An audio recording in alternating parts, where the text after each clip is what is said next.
estamos preparados para um novo encontro com nossos queridos telespectadores do Grisa TV, um olhar pangresiano.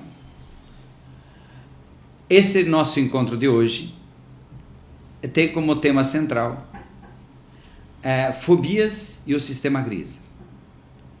Muitas vezes as pessoas dizem, mas o que vocês fazem? Como é que é a terapia de vocês? O que vocês ajudam?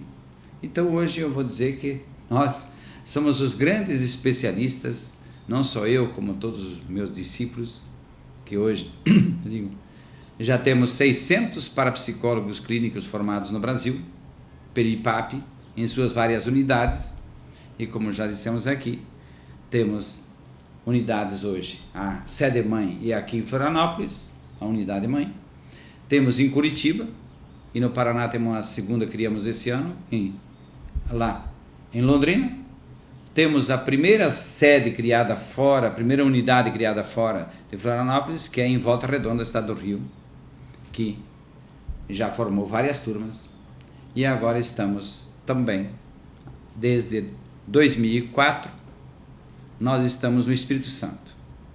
Agora estamos em Vitória, no Espírito Santo. E desde 2005 nós estamos em Minas Gerais. Agora em Minas Gerais estamos em Belo Horizonte. Todos esses locais nós formamos pessoas que fazem terapia parapsicológica e que tem o título de parapsicólogo clínico avalizado pelo Ministério do Trabalho. Então, nós temos hoje o tema central, que é fenomenologia paranormal, porque a partilha sempre começa lá, com o tema primeiro das suas pesquisas, os fenômenos paranormais. Então nós vamos perceber que muitas vezes fenômenos que eram considerados de manifestação da paranormalidade, na verdade não eram propriamente isso. Embora sempre há uma associação. Por quê? A paranormalidade, uma das formas mais fortes para ela se desenvolver, é pelo sofrimento. Então, quem tem medos, quem sofre de fobias, quem sofre de depressão, quem sofre de síndrome do pânico, vai desenvolver obrigatoriamente a sua paranormalidade. Então, nós vamos perceber inicialmente que pessoas que sofriam de fobias também eram paranormais. Também tinham um potencial mental importante desenvolvido dentro delas, embora canalizado mais para o medo, mais para o freio de mão puxado e outras questões que bloqueavam, em parte, a vida da pessoa. Então, no estudo dos fenômenos paranormais, nós percebemos essa relação direta entre muitos sintomas da fobia que eram percebidos como manifestações de paranormalidade. Até pessoas que viam rostos no escuro, pessoas que viam vultos, que tinham a sensação de ter alguém atrás dele, seguindo ele, e assim por diante, que eram considerados como se fossem, no espiritismo se chama isso às vezes de obsessores. Nós vamos descobrir que isso era resultante de medos que tinham origem desde a vida intrauterina, ou no processo de nascimento, ou ao longo da vida, mas especialmente não há uma fobia de intensidade forte, que causa muitos arrepios, se não tiver ocorrido um fato assustador no período de gestação ou no processo de nascimento. Então, na evolução dos estudos da fenomenologia paranormal, fomos perceber, como já dissemos mais de uma vez, que os fenômenos paranormais não têm origem no mundo sobrenatural e espiritual, ou como se fosse o mundo do além, buscando se intrometer em nossa vida sem ser convidado. E sim que tem origem no ser humano, e no ser humano especificamente na mente humana. E a partir daí, então fomos buscar entender como é que isso ocorria. Então lá em 1982, quando eu me dei conta, segundo explicações que eu havia lido em mais de um livro, que o cérebro humano, como o subconsciente, funcionam segundo os padrões de um computador. Aí eu percebi que em alguns momentos era mais que um computador comum. Não só você podia puxar a informação na tela do computador, mas que o nosso subconsciente, ele funcionava como robô invisível. Então nós vamos constatar que a mente humana tem duas funções bem distintas: o consciente, a função racional, e o subconsciente, a função mecânica, automática e autônoma. Autônoma porque funciona independente do palpite do consciente, do que você pensa, do que você quer, do que você diz ser fruto da sua vontade. Quantas pessoas já disseram e você já ouviu as pessoas dizerem e você mesmo já disse: desculpa, fiz sem querer. Porque nessa hora, fez sem querer mesmo. Porque quem produz a reação automática seja nas suas emoções, seja no seu comportamento emocional, seja no seu comportamento, aliás, seja nas suas reações emocionais ou comportamentais, vem do subconsciente. Então nós vamos perceber que, estudando a origem das fobias, vamos constatar que muitas delas tinham origem principal, primeira, lá na vida intrauterina, no processo de nascimento. Então eu lembro agora de uma pessoa que eu atendi, que tinha pavor do escuro. Ela jamais conseguia dormir sem ter uma luz acesa, que o ambiente dela não podia ficar totalmente escuro. E é engraçado, porque se ela estava dormindo de luz acesa e alguém ia lá e desligava o interruptor para gastar menos energia, ela acordava. Sim, mas como é? Está dormindo de olhos fechados, como é que ela percebe que a luz foi apagada? Porque existem duas mensagens. Uma do próprio cérebro, que estava... O cérebro não dorme, o subconsciente não dorme. E aí quando desliga, dá uma sensação diferente que é acionada imediatamente para o cérebro, e o cérebro leva o susto porque apagaram a luz. Então, outra forma é que por telepatia, isso é assunto específico da parapsicologia, da percepção extrasensorial em geral, não só como telepatia, mas como pré-cognição, porque quando a pessoa pensa em desligar a luz, a pessoa que está dormindo já captou telepaticamente, mas também pressentiu que a luz podia ser apagada. Pressentiu não é bem a palavra exata, mas teria tido uma pré-cognição, uma pré-munição, como se fala na linguagem espiritualista, de que a luz ia ser apagada. Então ele já não está mais dormindo tranquilamente, porque a informação já chegou à sua mente e ao seu cérebro. Mas, especialmente, a comunicação telepática. Então, o caso que eu atendi dessa era uma senhora que tinha pavor do escuro. Analisando a história da sua vida, porque no IPAP nós analisamos, os nossos profissionais da parapsicologia do Sistema Grisa, nós analisamos vários tipos de programações, desde as programações herdadas dos nossos antepassados, mais remotos e mais recentes, desde as programações que a mãe traz quando começa a gerar um filho em seu útero, que todas as informações são passadas para o arquivo mental da criança que vai ser gerada por ela, mas especialmente os fatos mais significativos ocorridos na gestação daquele filho. Porque durante a gestação, como nós já explicamos aqui, no período de gestação, gestante e embrião, ou feto, o filho que está no útero da mãe, é um ser só com a mãe, com a gestante. Então, o que acontece com a gestante, ele vivencia. Então, veja o que ocorreu. Quando fui analisar a história, os dados que a gente podia obter, seja da sua gestação, seja do seu nascimento, qual que foi uma informação importantíssima que ela me trouxe? Disse, a mãe dela informou, que quando ela estava para ser submetida, a mãe estava para ser submetida a uma cesárea, porque não deu para sair pela porta e iam tirar pelo telhado. A luz apaga. Imagina o rebuliço que acontece numa hora dessa. Especialmente a mãe que está sendo submetida a uma cesárea, é que ela permanece desperta.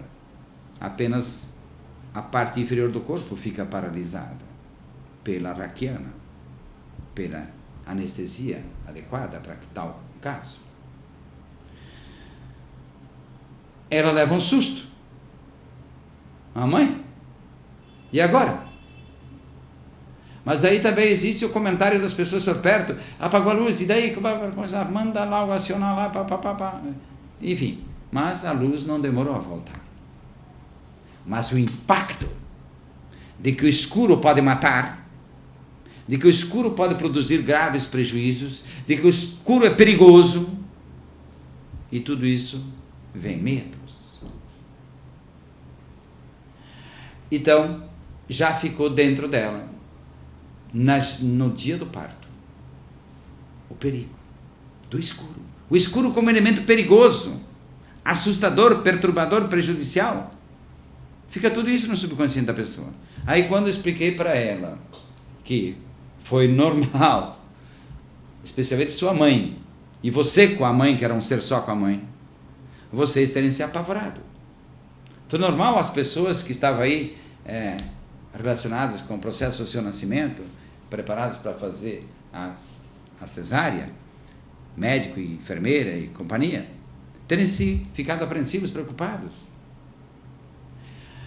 Mas uma só é a verdade.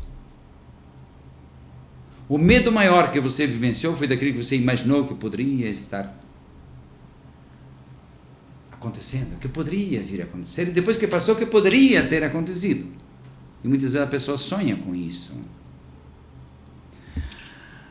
Que como se pudesse ter morrido no parto. Vá que o médico já estivesse pronto, fazendo o corte na barriga da mãe para retirar o bebê. E a luz apaga. Vai que o médico, distraidamente, até assustado, porque o impacto acontece para todo mundo, uns mais, outros menos, mas acontece, que o médico pudesse ter cortado com o bisturi o bebê que ele estava querendo extrair do útero da mãe. É possível. Mas tudo isso era produto da imaginação, seja da mãe, seja do bebê, que ele imaginava junto com a mãe, seja das pessoas em volta, seja dos comentários que são feitos depois. O que poderia ter acontecido? Podia ter saído da mesa do parto para o cemitério. E assim por diante. Então eu mostrei para essa pessoa que ela tinha todo motivo para ter sentido medo naquela hora. Mas que de fato nada de grave aconteceu. Ninguém morreu, ninguém ficou aleijado, ninguém ficou maluco. Depois que a luz volta e o parto é concluído, tudo volta ao normal e nada de grave aconteceu. Uma só é a verdade. Que a proteção foi maior que qualquer perigo. E tanto é verdade que você está aqui à minha frente conversando sobre o assunto. Então, essa percepção da diferença entre o imaginário e o real, entre a fantasia criada pelo medo e a percepção do que de fato aconteceu, que foi um nascimento normal. Que não houve, o nascimento não foi um fracasso, foi sucesso. O nascimento não foi derrota com morte de gente, foi vitória. Que o resultado não foi a morte, o resultado foi a vida. E mais, que não houve choradeira de velório. Houve sim festa no arraial do coração da mãe de todas as pessoas que aplaudiram a sua chegada. Mas você nasceu viva, normal, perfeita e sadia, e projeto de longa vida, porque a mãe não queria ver você, e nem ela mesma, viajar no caixão para ir morar lá na grutinha fria do cemitério. Então, quando você nasce, a mãe olha você que tem um corpo perfeito e depois vai acompanhando a sua evolução infantil com todos os resultados. Tudo foi sucesso e alegria para a mãe. Então o escuro assustou. Mas as pessoas tiveram competência para lidar com o escuro. E você também pode ter competência para lidar no escuro. E que aquele escuro, apesar do susto, não causou nenhum prejuízo a você. Então, essa é uma técnica, uma forma que nós usamos para ajudar a pessoa a libertar-se de fobias. Eu estou explicando a fobia do escuro. Mas daí com criança, ou mesmo com a pessoa, eu começo a dar uma outra sequência de argumentos. Que, na prática, no escuro existem as mesmas coisas que existem no claro. Se nós apagássemos agora a luz, aqui onde estou eu, primeiro que eu pararia de ser filmado, pararia da câmera da TV que está me filmando, pararia de funcionar sem a energia elétrica. Então, mas aqui nós que estamos aqui, a gente se sentiria no escuro. Mas a câmara seria menos, apenas faltaria energia elétrica. O Pedro, que grava o meu programa, seria o mesmo, não teria perdido nem uma orelha, nem um nariz, e nem outra parte do corpo, seria a mesma pessoa. E se eu fosse tocar nele, ia sentir que ele também não tinha emagrecido, nem engordado mais do que é. Que tudo. Mas que essa mesa está aqui, e que se eu pudesse as mãos espalmadas sobre ela, ia sentir o gelinho fresquinho do vidro, e que essa mesa continuaria com as suas pernas, continuaria com o seu tamanho, tudo igual. A cadeira em que eu estou sentado seria a mesma. No escuro, tudo continua igual. Apenas que no escuro precisamos ter certos cuidados, especialmente se a gente for se locomover, caminhar, passar de um lugar para outro. No escuro tem que ter certos cuidados. Eu já estou acostumado a andar no escuro. Então, para mim, é simples. Às vezes as pessoas dizem, cuidado, professor. Eu digo, não, aqui estou em casa, aqui é o meu território. Aqui eu sei onde eu estou. Embora você perceba que não enxergo, mas eu sei onde estou. Então, deixe-me caminhar livremente. Eu não preciso de socorro. Não preciso de auxílio. Se eu precisar de auxílio, eu peço. Eu tenho boca para isso. Mas, então, no escuro, existem as mesmas coisas que no claro. Imagine se eu continuasse a ter medo do escuro como eu tinha na minha infância. Na minha infância eu tinha pavor do escuro. Porque me diziam que no escuro podia aparecer o diabo. E eu tinha muito medo do diabo. Porque eu era malandro, então eu achava que fazia muitos pecados, porque às vezes desobedecia a mãe, porque às vezes eu era sapeca, fazia artes e assim por diante. Então parecia que o diabo, às vezes parecia até que me inspirava para eu fazer as malandragens, para eu ter coragem para aprontar mais uma, né? Então eu tinha pavor do escuro. Mas, veja, por ironia do destino, como a gente diz, hoje as pessoas pensam que eu vivo no escuro. Só que não é verdade. Porque nenhum cego está no escuro. Eu aprendi isso com uma cega, uma vez que ela veio fazer entrevista comigo, para fazer uma orientação parapsicológica com ela, e daí ela disse, não, o cego não fica no escuro. Sempre tem a sensação de uma luz presente. E digo, eu também. tive, hoje já busquei me libertar dessa luz do cego, porque eu quero voltar a ver. E eu acho que esse é um processo para a gente chegar em voltar a enxergar com os olhos, não apenas com o coração, não apenas com a inteligência, não apenas com a imaginação. E até às vezes as pessoas, quando eu vou descer uma escada, precisam dizer, cuidado do degrau. Eu digo, calma, rapaz. Você só enxerga com os olhos, eu enxergo com os pés também. Porque pelo tato eu logo percebo se eu estou no começo de um degrau, por exemplo. Eu vou entrar numa escada. Então, e mais ainda que normalmente a escada que eu vou descer eu conheço.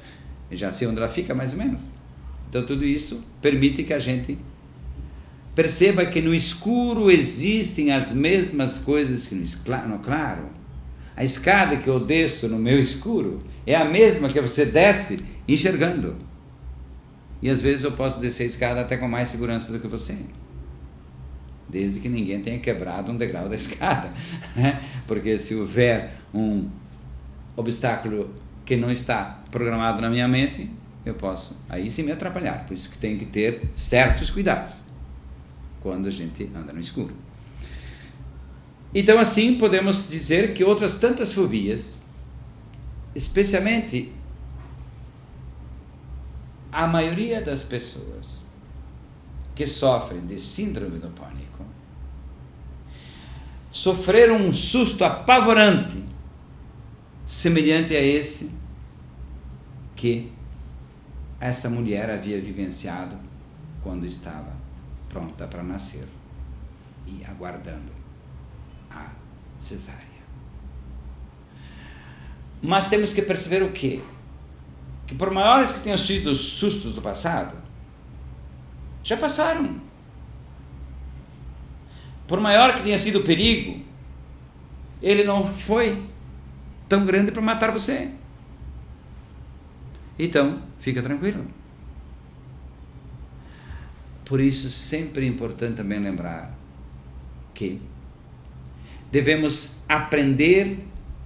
Então, eu vou repetir um pensamento aqui, especialmente para quem está me vendo pela primeira vez, ou está tomando contato com o nosso instituto, o IPAP, o Instituto de Parapsicologia e Potencial Psíquico, pela primeira vez, ou poucas vezes. Vou te dar um pensamento para você repetir, para você sentir bem, diante de qualquer situação difícil. Repetir assim: sou inteligente e sou capaz, tenho coragem e tranquilidade, e sempre me sinto maravilhosamente bem, diante de todas as situações.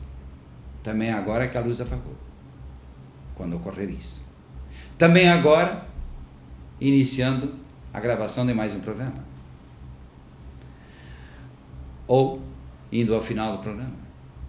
Sempre me sinto maravilhosamente bem, diante de todas as situações. Mas sou inteligente e sou capaz.